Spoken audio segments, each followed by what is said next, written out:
As Donald Trump arrives for a high-stakes visit to China, the most striking detail is not just the scale of the delegation or the business heavyweights accompanying him, it is what they are being forced to leave behind: their phones. In an era where the world and even diplomacy runs on constant digital connectivity, US officials heading into China are effectively stepping back into a controlled, almost analog environment. Instead of carrying their personal or official devices, they are issued stripped-down, clean phones, temporary laptops, and tightly monitored communication tools designed to reduce the risk of surveillance or cyber intrusion. The precautions reflect a deep and long-standing assumption within Washington's security establishment. Anything that enters China, whether a smartphone, a laptop, or even a hotel Wi-Fi connection, should be treated as potentially compromised. That assumption shapes every aspect of how a presidential delegation operates on Chinese soil. Messages that would normally be sent instantly are delayed, rerouted through secure systems, or delivered in person.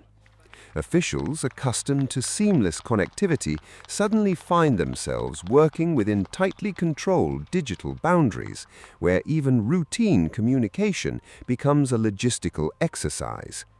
Security experts describe the environment in stark terms. Former US officials have repeatedly warned that visitors must assume that everything, conversations, movements, and digital activity can be monitored. To counter this, officials carry pre-approved equipment, external batteries, and government-issued accessories, avoiding local infrastructure wherever possible. The result is a paradox: a modern presidential visit involving some of the most powerful leaders and corporate executives in the world operates under conditions that resemble a pre-digital era.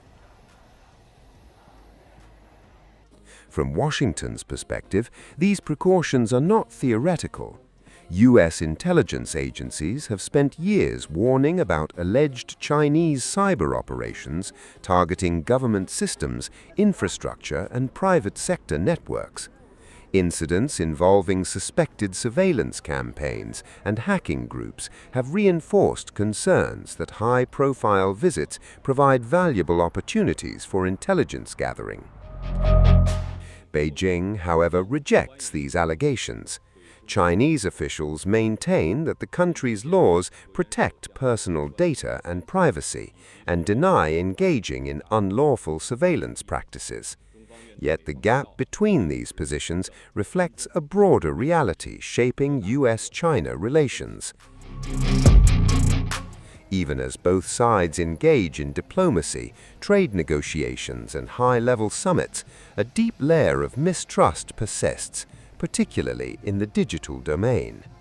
In that sense, the absence of everyday devices from a presidential delegation is more than a security protocol.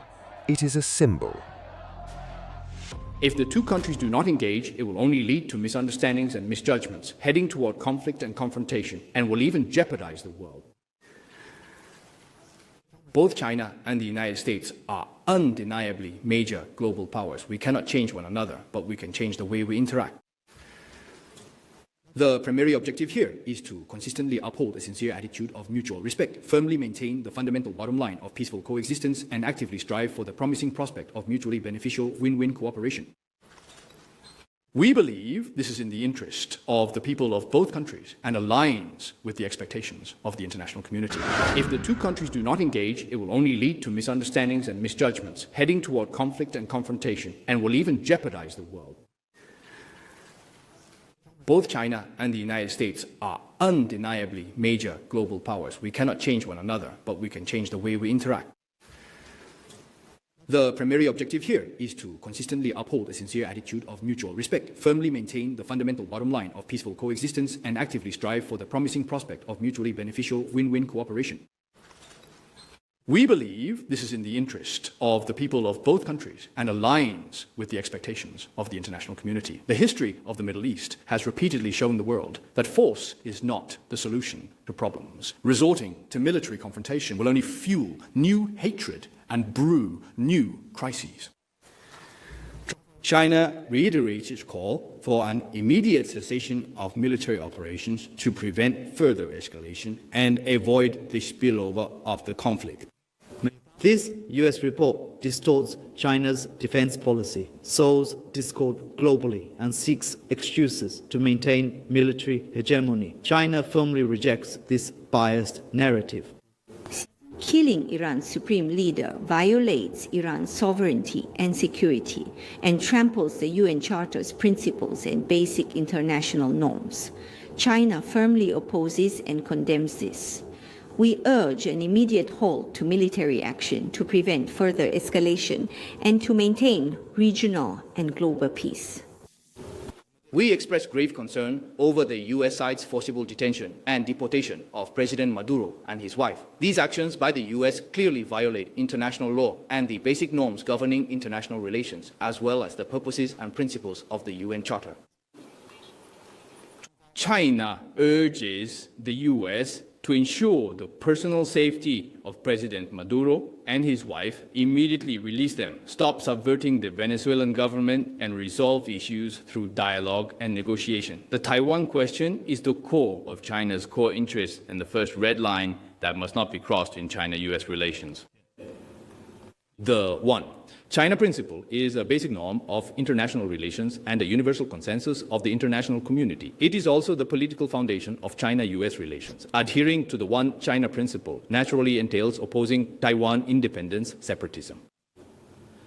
Any words or actions challenging UN General Assembly Resolution 2758 are attempts to undermine the foundations of the post-war international order and interfere in China's internal affairs, and they are doomed to total failure. Such remarks are entirely baseless and a distortion of the truth.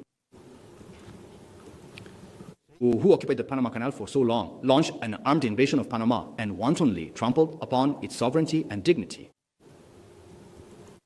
Who is coveting the Panama Canal, attempting to turn an international waterway that should be permanently neutral into their own private canal and showing contempt for the sovereignty of regional countries? The answer is self-evident. China is concerned about this shooting incident. We consistently oppose and condemn acts of illegal violence. With a temporary ceasefire already in place among the relevant parties, the U.S. decision to step up military deployments and carry out targeted blockades will only exacerbate conflicts, heighten tensions, undermine an already fragile ceasefire, and further jeopardize the safety of passage through the strait. This is a dangerous and irresponsible act. China believes that only by achieving a comprehensive ceasefire and cessation of hostilities can the conditions be fundamentally created to ease the situation in the strait. China urges all parties to abide by ceasefire arrangements, focus on the general direction of dialogue and peace talks, take concrete actions to promote regional de-escalation, and restore normal passage through the strait as soon as possible. Recently, U.S. law enforcement agencies have repeatedly subjected Chinese business personnel to prolonged, unreasonable interrogation, detention, and deportation. These harsh enforcement tactics have severely infringed upon the legitimate rights and interests of Chinese citizens and have seriously undermined the atmosphere for normal business exchanges, cooperation, and people-to-people interactions between the two countries. It also runs seriously counter to the consensus reached by the two heads of state at the Fujian meeting on strengthening economic and trade cooperation. China strongly opposes this and is dissatisfied.